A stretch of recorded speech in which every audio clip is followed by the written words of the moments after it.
Sveiki, su jumis ir vėl Vytautas. Šiandien aš jums parodysiu, kaip reikia patikrinti, koks yra greitis tarp dviejų kompiuterių. Šiuo atveju aš naudosiu iPerf programą.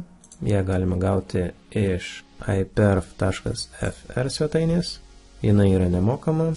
Kai jau parsisiųsite programą, ją išekstraktuokite, nes bus archyvas, ir tada atsidarykite terminalo langą.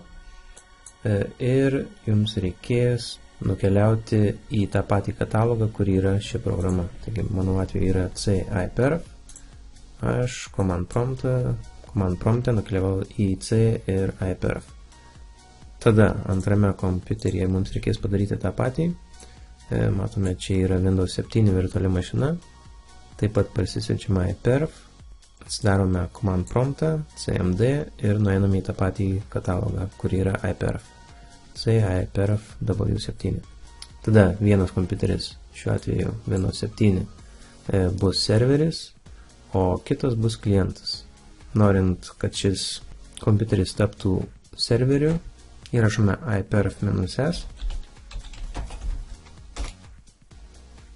Ir šitas kompiuteris klausosi ant porto 5001. Dabar mums reikia kliento kompiuterio ir jame įrašome iperf-c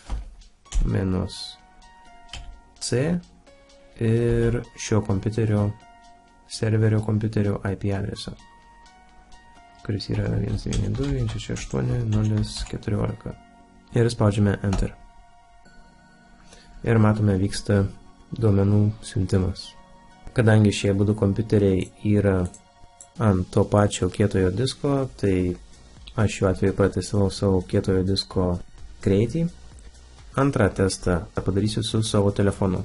Taigi, parsisiunčiame iPerf programėlę appsą į savo Android telefoną. Ją jungiame, tiesiog įrašome -s. Ir dabar mano telefono IP adresas yra štai toks. Ir pabandykime pažiūrėti, koks greitis tarp mano laptopo ir telefono. Visi duomenys bus siunčiami belaidžių tinklu. Taigi, testuojame.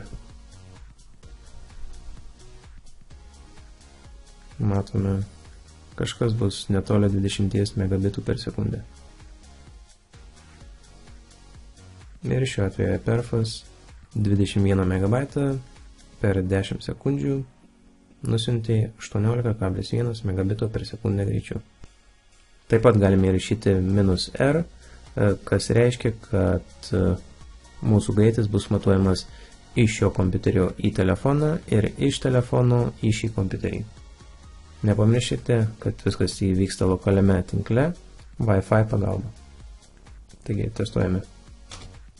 Pirmas testas iš šio kompiuterio į telefoną ir antras testas iš telefono į šį kompiuterį.